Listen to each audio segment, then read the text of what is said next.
Assalamualaikum warahmatullahi wabarakatuh. Sebelumnya izin memperkenalkan diri. Perkenalkan, nama saya Rado Hidayatullah dari kelas 2A PRPL 2A dengan NPM 25783027. Jadi di sini saya akan menjelaskan tentang apa itu inline CSS, internal CSS, dan external CSS.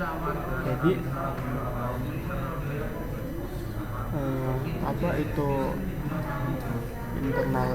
inline CSS? Jadi inline CSS itu adalah sebuah kode CSS yang langsung ditaruh atau langsung disatukan dengan di dalam tag HTML.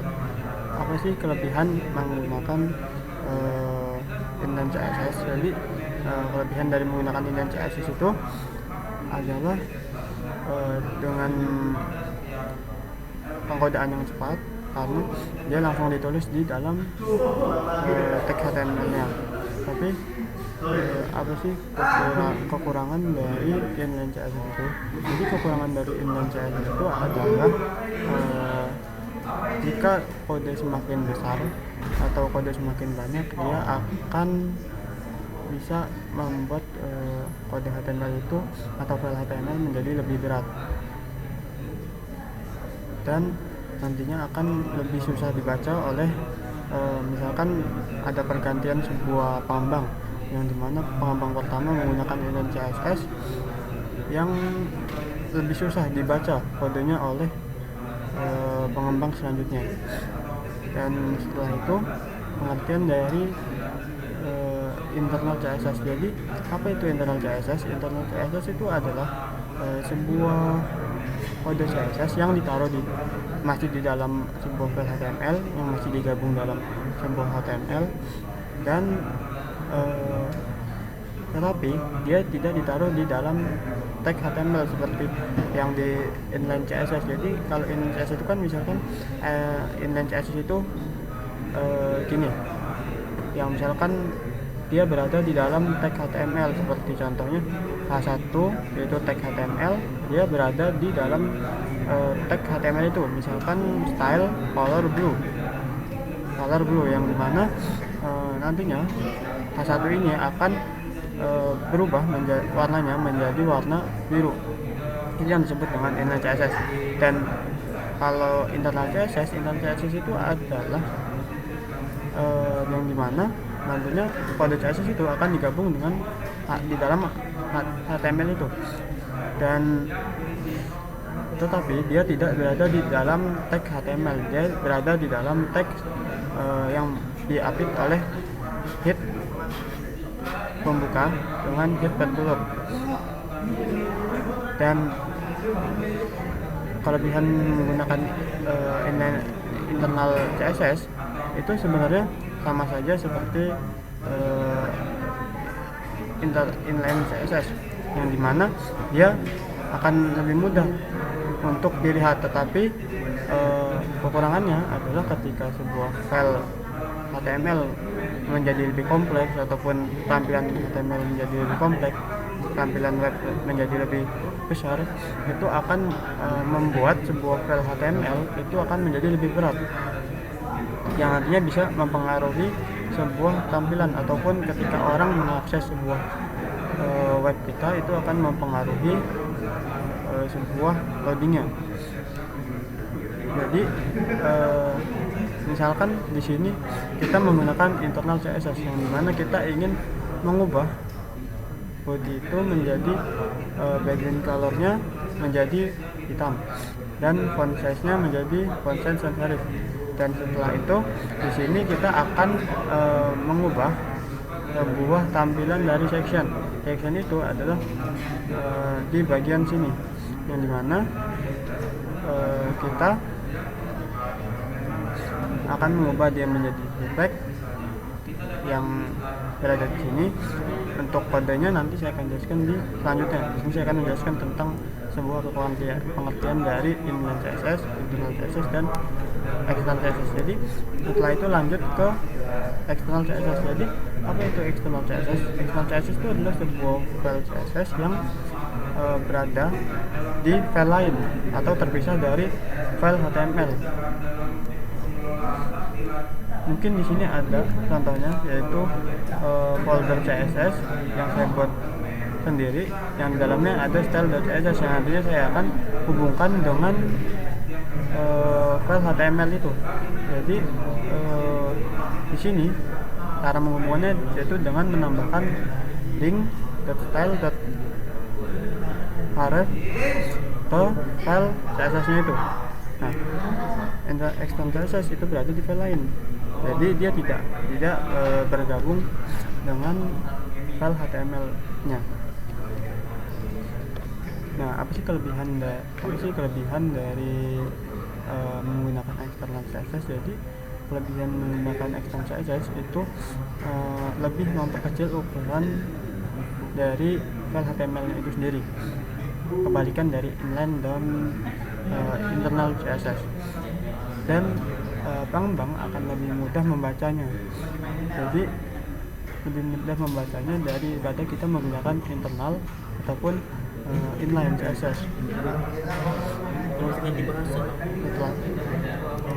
Setelah itu di sini mungkin saya akan menjelaskan tentang kodenya.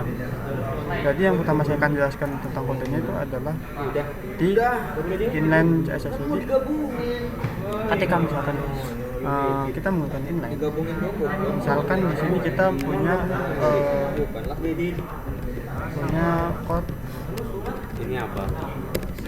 Untuk user, yang dimana kita di sini menggunakan inline CSS untuk membuat sebuah header ini menjadi rata gitu, dan mengubah sebuah teksnya yang website saya ini yang tadinya itu menjadi menambahkan font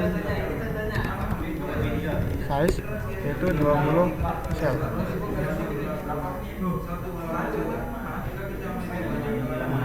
Di sini. Jadi saya akan mengubah warna ini menjadi warna biru.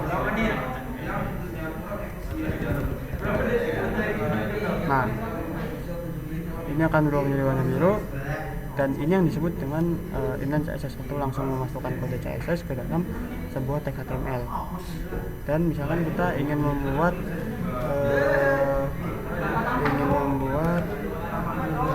kode di dalam header ini, yang ini itu menjadi menjadi rata dengan menggunakan tag, maka dan mengubah font ini menjadi warna putih. Tuh.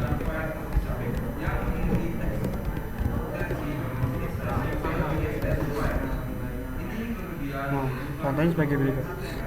Itu yang dinamakan dengan inline CSS. Jadi seperti itu gambaran dari inline CSS, dan setelah itu saya akan menjelaskan tentang internal CSS, cara penggunaan dan berada di mana untuk kita bisa menggunakan internal CSS. Jadi internal CSS itu dia berada di dalam file HTML-nya, menggabung, tapi dia tidak berada di dalam tag HTML. Dia berada di dalam antara head pembuka dengan head penutup. Jadi di sini kita akan mencoba mengedit sebuah tulisan ya dengan menggunakan class. Jadi di dalam HTML itu ketika kita ingin memanggil sebuah teks mau di eksternal maupun internal, kita memanggilnya dengan bisa menggunakan class, bisa menggunakan ID, ataupun langsung menggunakan selector. Yang dimana pengertian dari tiga itu, yang pertama saya akan menjelaskan tentang apa itu class. Class itu adalah sebuah pemanggilan untuk file CSS, maupun itu internal maupun eksternal. Jadi ini akan menggunakan contoh dari kelas itu seperti ini. Misalkan di sini teks title, maka ketika kita ingin memanggil dari teks title itu, jadi teks title misalkan kita mau ubah menjadi orange, maka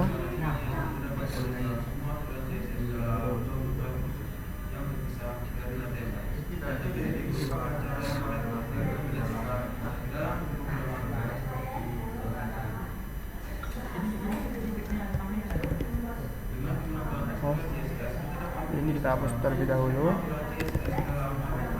dan nanti dia akan berubah menjadi warna oranye. Itu yang disebut dengan internal CSS. Nah, selanjutnya kita akan menjelaskan bagaimana caranya kita menggunakan external CSS. Jadi external CSS itu yang pertama kita harus hubungkan terlebih dahulu filenya menggunakan seperti berikut. Link untuk menyambungkan antara file HTML kita dengan file CSS yang berbeda dengan cara mengetikkan ini dan ini adalah folder ataupun file yang nantinya akan bertujuan ke CSS kita, CSS eksternal. Jadi bagaimana caranya kita mengedit itu? Ini kita ubah dulu ataupun kita komen, dan dia akan berubah menjadi hitam karena memang kita bawaannya itu adalah colornya black, dan setelah itu kita ingin mengubah di external CSS. Jadi ketika kita ingin menggunakan external CSS, kita menuliskan kodenya di file lain. Seperti contoh, kita ingin mengubah tulisan yang tadi menjadi warna yang berbeda, contohnya misalkan red. Nah, maka kita akan mengedit teks ini menjadi warna merah, tetapi kita tidak mengeditnya di dalam inline CSS maupun internal CSS, tetapi kita mengeditnya di dalam file external CSS bagi berikut. Ini adalah external CSS.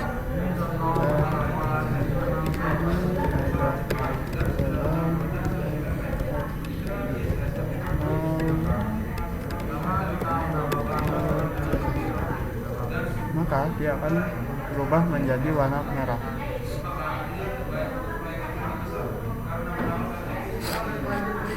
Mungkin segitu saja untuk penjelasan tentang inline CSS, external CSS, dan internal CSS, dan beberapa lainnya seperti class, selector, dan ID. Wassalamualaikum warahmatullahi wabarakatuh.